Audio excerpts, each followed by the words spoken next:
Hi everyone, আজকে তোমাদের সাথে চিংড়ি মাছের মালাইকারির রেসিপি শেয়ার করব একদম সহজ পদ্ধতিতে। মাছগুলোকে ভেজে রেখে দিয়েছি। এবার গরম তেলের মধ্যে গোটা গরম মশলা আর তেজপাতা দিয়ে দিলাম।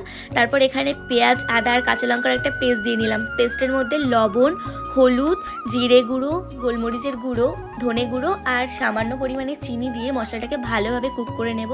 যতক্ষণ না পর্যন্ত মশলা থেকে তেল ছেড়ে দেবে ততক্ষণ পর্যন্ত মশলা কিন্তু কুক করতে হবে, নয়তো মশলার কাঁচা গন্ধটা থেকে যাবে।